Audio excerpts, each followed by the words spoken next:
Hello, welcome to One Crack News. It's Carcino here, and let's get into it. It's just a word for the unwisely, and it doesn't mean that I'm smarter than you or I'm more wise. Sometimes you're blind or clouded by illusions to the point you can't see what's right in front of you, or you don't want to face it. Like when you know the bill is coming and you got the money, you just blow it off. You don't even care about the late fee for the bill. You just don't want to deal with it at that time.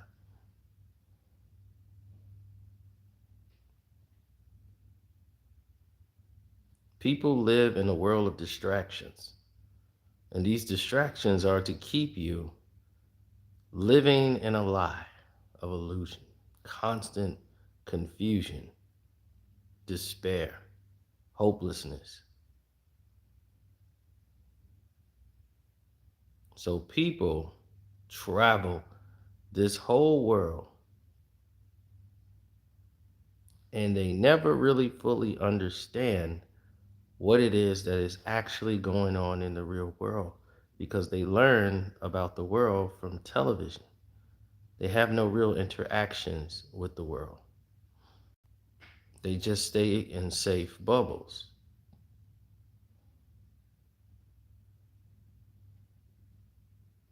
In the real world, it's gritty, it's rough, it's unpredictable. It's more than what you have been told and been prepared for your entire life.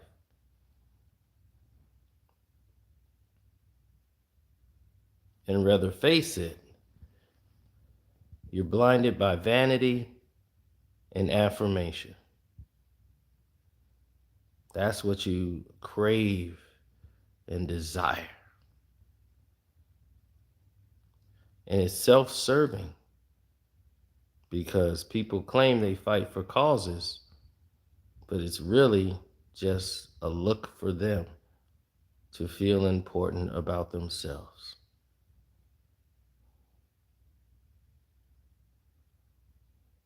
They fight for things they have no real care for, one way or another. It's all about self serving, self preservation.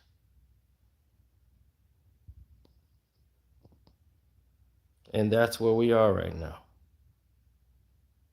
No one cares about Nancy Pelosi going over to Taiwan. And we told people about the Taiwan China situation and that that's going to be the real war.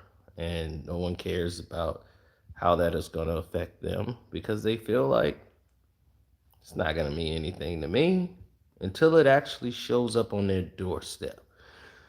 Till they see inflation goes up so high, till they see food that they want is not there.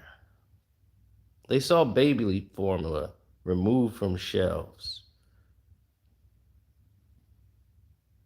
They seen, when have we ever seen baby formula taken off of shelves to where babies couldn't get certain amount of food prepared for them? When have we ever seen that? We haven't until now.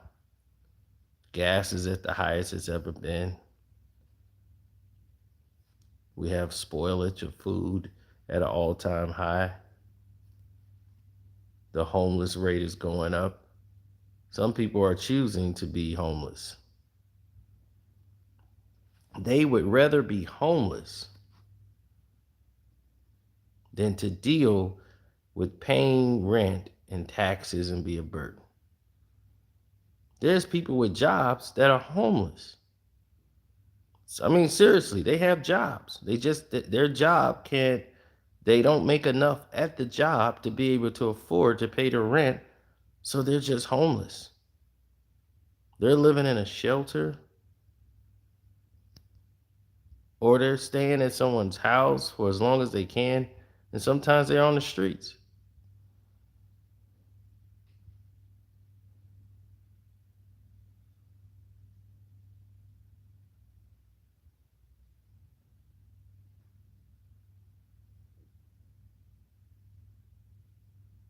Let's go to Africa. Is that going to be the saving grace? People have tried it and realized they got bigger problems when they get there.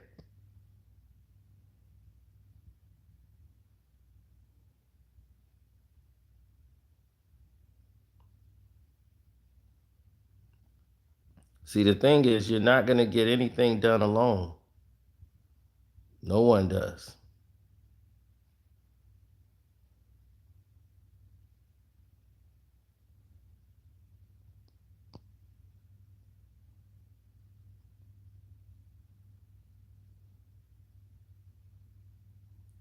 It takes a village.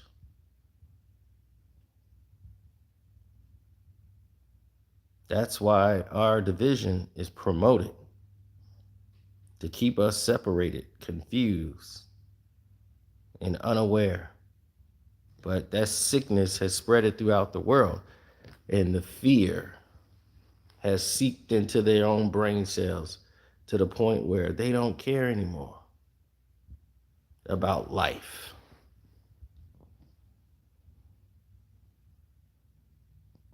Unwise decisions are made every day by the general public because we refuse to think. We want everyone else to make a decision for us.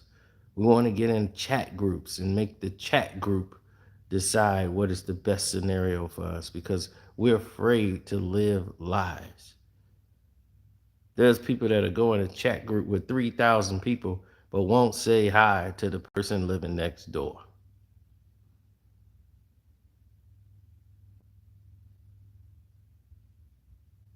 They're afraid, living in fear and disparity.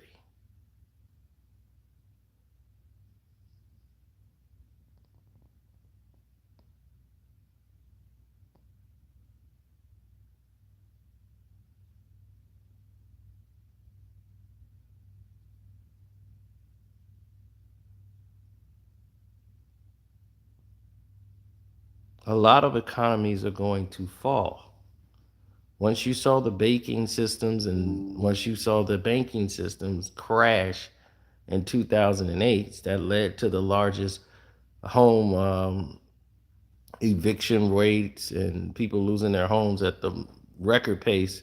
The whole housing market crashed, which caused for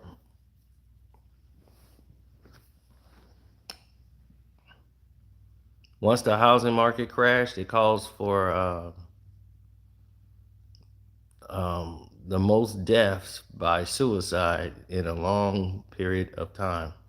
We haven't seen that much since then.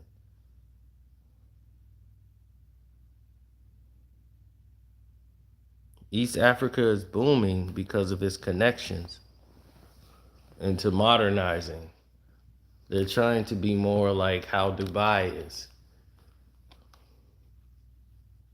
So if you're in East Africa, yes, but everyone in East Africa is not going to, you know, occasionally you're going to see an elephant run by. And I'm somebody who like concrete.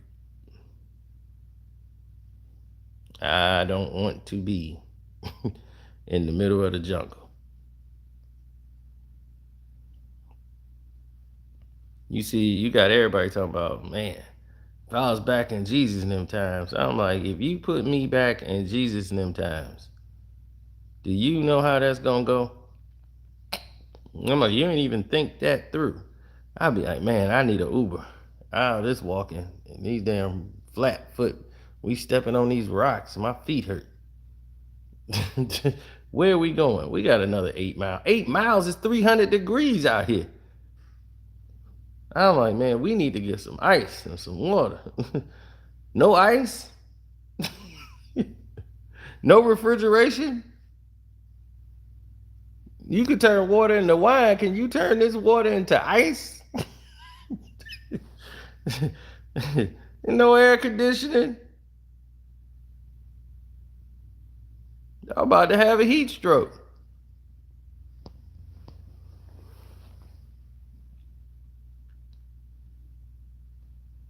You know I appreciate it because I can just thinking about it make me go, man, man, man. Ain't no way.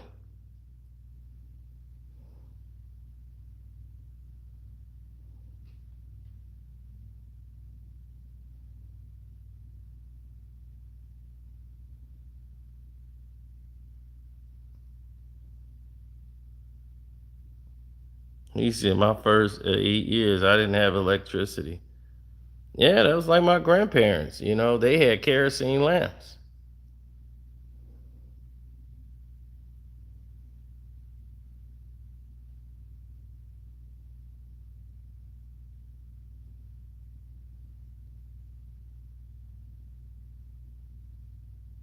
So they used to have an outhouse. So they had to take the kerosene lamp and go to the outhouse to go to the bathroom. There wasn't no bathroom and no toilet paper. They like, yeah, it was like paper and stuff, but they talking about actual one in the house. Bathrooms used to be outside in the outhouse.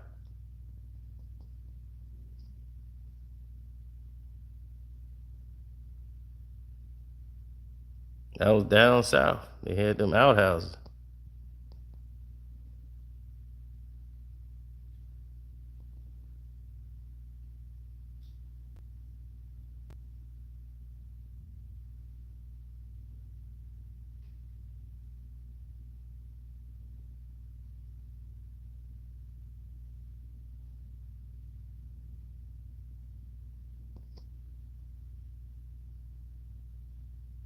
Mm-hmm.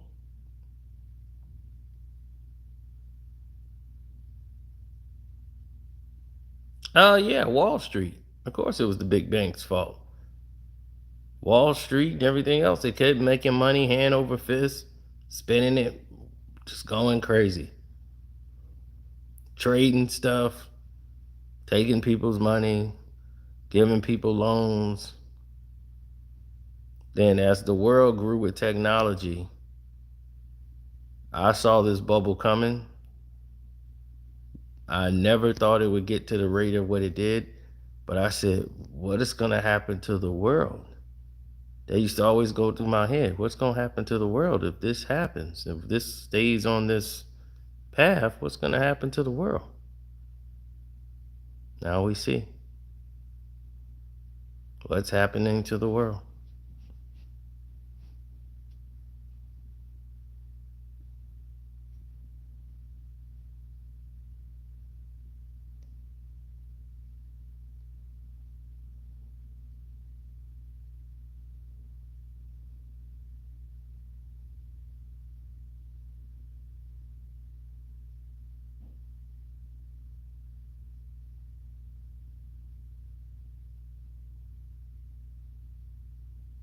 Well, no one wants to talk about it because we want to talk about things that are small. We don't want to look at the bigger issue anymore because people don't want that. They want the distraction.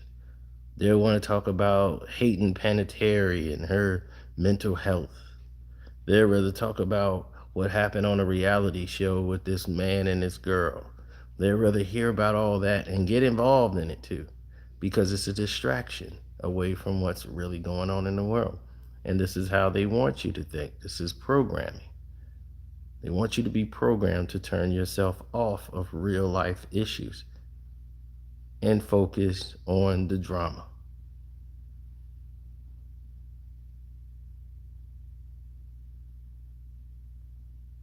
or theatrics in most points.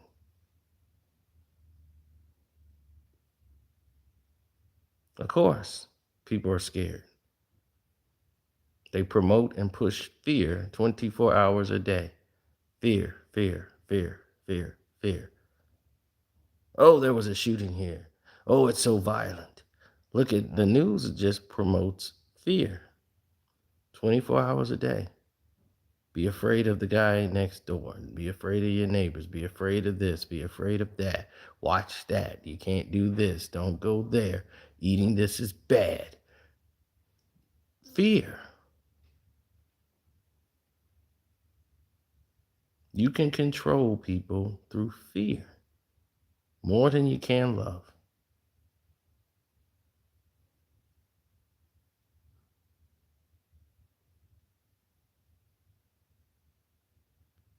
So it's a 24/7 fear cycle that's going around.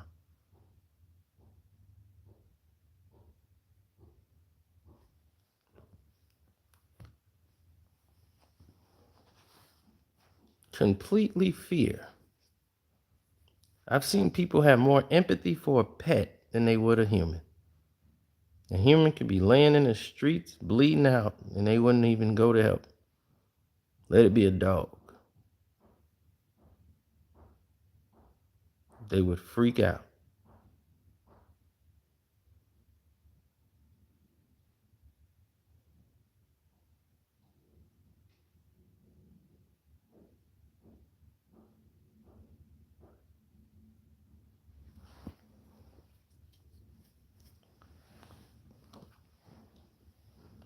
Empathy, goodwill.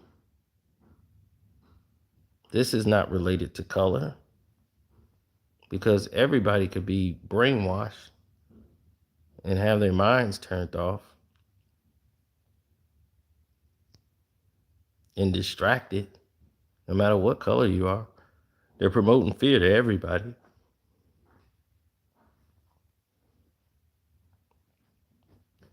We got each other so programmed to harm one another in a cycle of revenge and retaliation, stuck in a cycle of revenge and retaliation over and over again.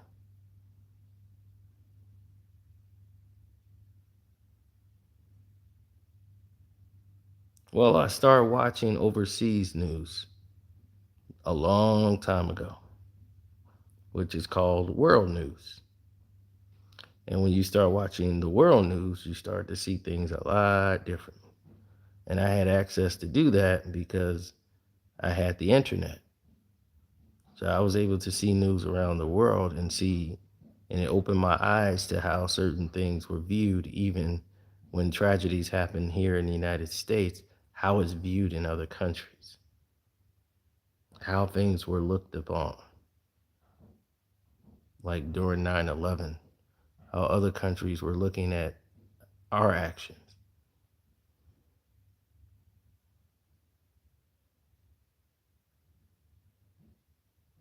Now you can't really trust BBC either, or what you would call the world news. There's more independent, at home news stations that get the word out.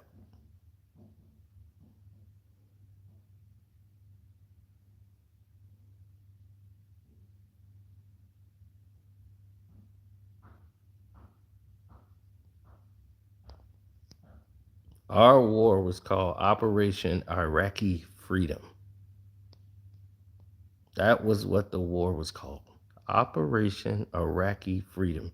We're going over there to free the people of Iraq. That's what they named it.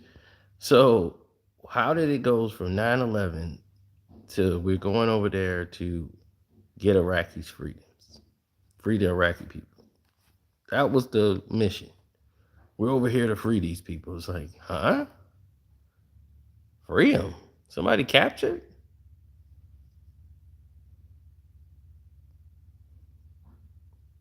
Do they look free now?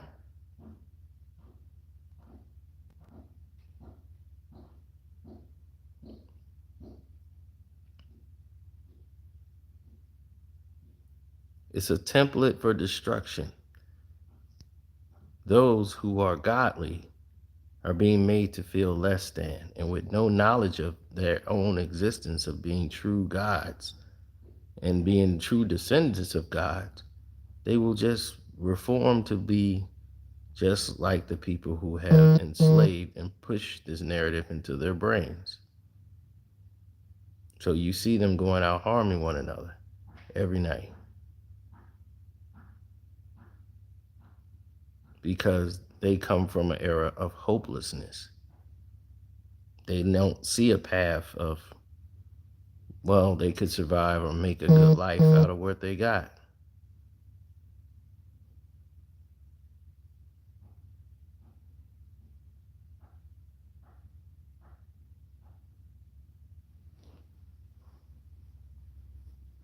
Well, when you have greed and vanity and lust, all of these things that you crave that are self serving, and you put self before anything else. Once you start doing that and lose sight of family, now you have gangs more than, or your homies more than your actual families.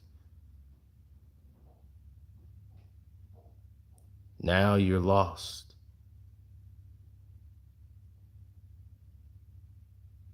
And the system has to be broken. And you can't break a system by yourself,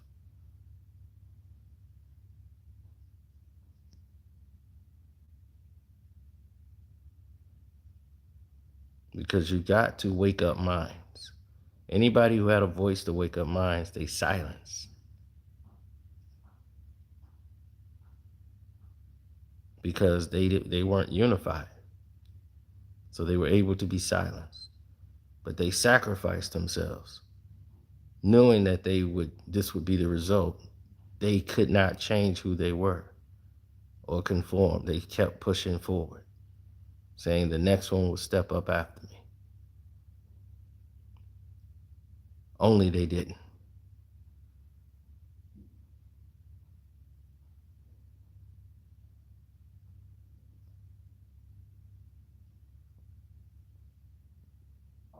So it can't be one voice that stands up and be the main focal point. You got to have voices.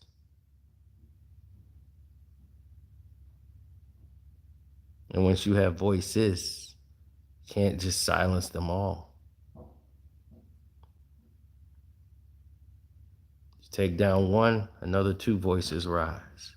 Take down this one, another voice rise. That's how you win.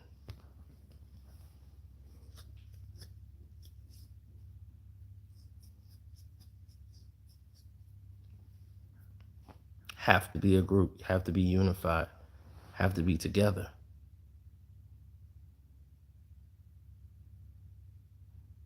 Yes, our voice holds power. Everything we do, our whole essence is about power. But when you're turned off from your power, because you've been told you're basically nothing but savagery and death, and nothing comes from that but pain, and you're less than.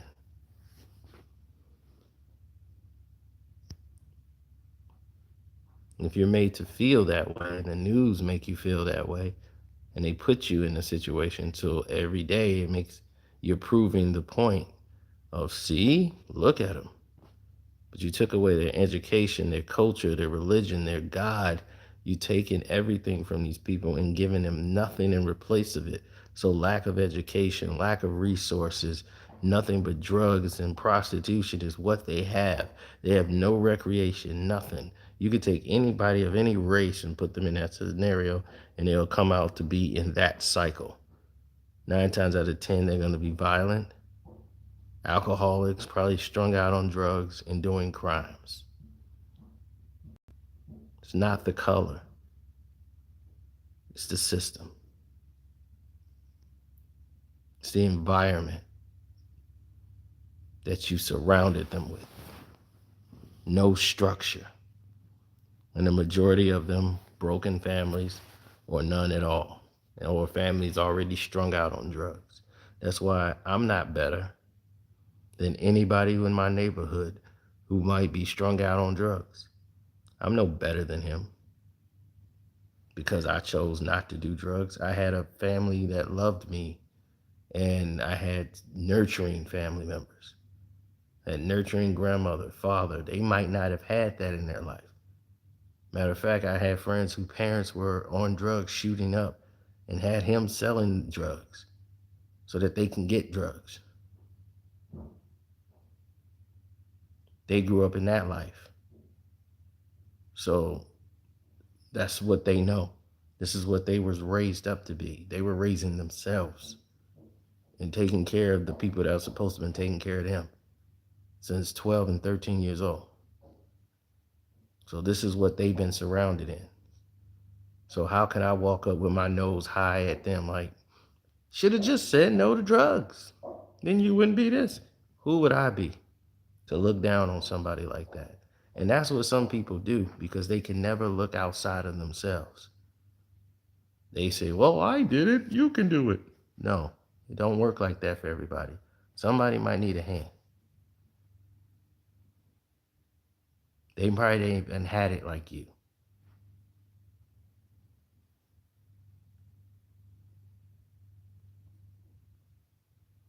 Not everybody grew up the same way. And we have to realize that no matter what you do in your walk of life, you might have more money, a bigger house, better car, you can have better education and knowledge and all of these different things. You are not better.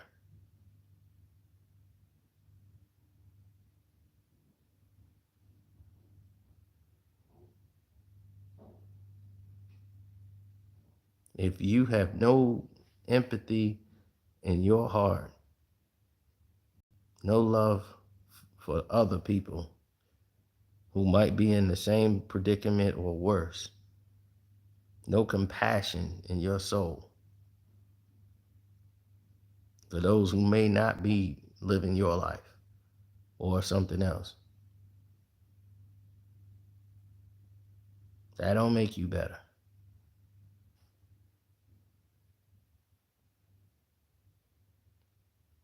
It makes you empty.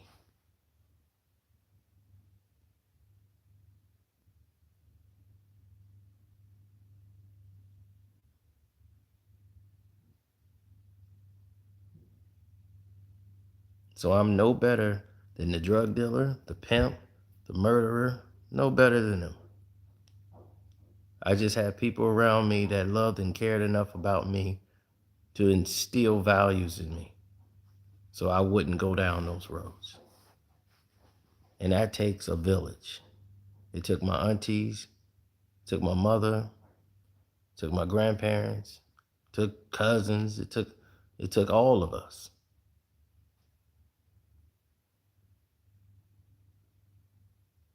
It took all of us because I learned from all of them.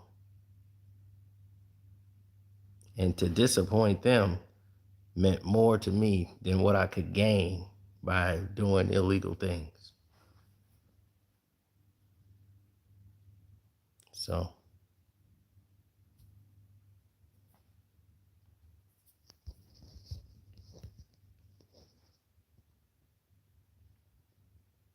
I didn't mean to get all preachy on you, but